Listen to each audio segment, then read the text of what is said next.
Patel. Thanks, Judge. I'll begin my remarks and end my remarks the same way, with prayer for our fallen soldiers, prayer for our law enforcement community, prayer for our National Guardsmen and women, prayer for our brave prosecutors at the Department of Justice and the offices of the D.C. United States Attorney. We must come together as a nation, especially on this Thanksgiving Day, and remember the sacrifices that so many are making around the world and around this country to secure our freedoms under President Trump's brilliant leadership and administration. I'll provide an update on the case as follows. It is an ongoing investigation of terrorism. Make no mistake about it. The FBI is leading out on these federal assault on a federal law enforcement officer investigation on many fronts. We immediately, with our law enforcement partners in the Metropolitan Police Department and the interagency, secured the scene, seized the weapon, sent in our evidence response team immediately to collect evidence, and started doing block-by-block canvasses. We are looking for and interviewing witnesses. The firearm and other materials have been sent to our Quantico laboratory already yesterday for immediate analysis. That work is ongoing. Partnering with the D.C. United States Attorney's Office, we have also executed multiple search warrants around the country, to include the subject's last known residence, which is in the state of Washington.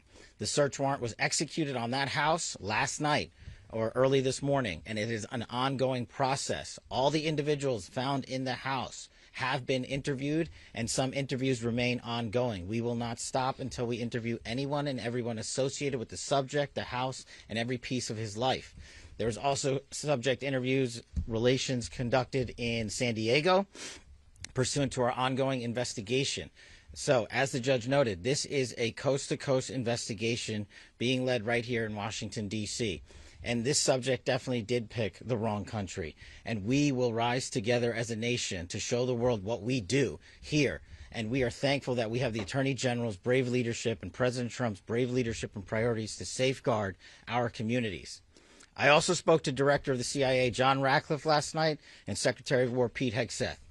There is confirmation now that the subject had a relationship in Afghanistan with partner forces. We are fully investigating that aspect of his background as well, to include any known associates that are either overseas or here in the United States of America. That is what a broad-based international terrorism investigation looks like. We will provide continuous details to the American public while at the same time not jeopardizing the ongoing prosecution to ultimately hold this perpetrator accountable in our courts of law. We will provide as much transparency as possible, but as you can see, the breadth and scope of this investigation will continue. We will continue to hit the streets and hit every town and every house and talk to every witness.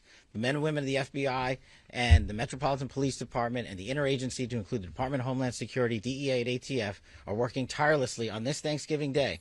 And I know just by talking to the leaders behind me that instead of going on and being with their families, everyone rogered up and showed up to work today. And none of them want to go home.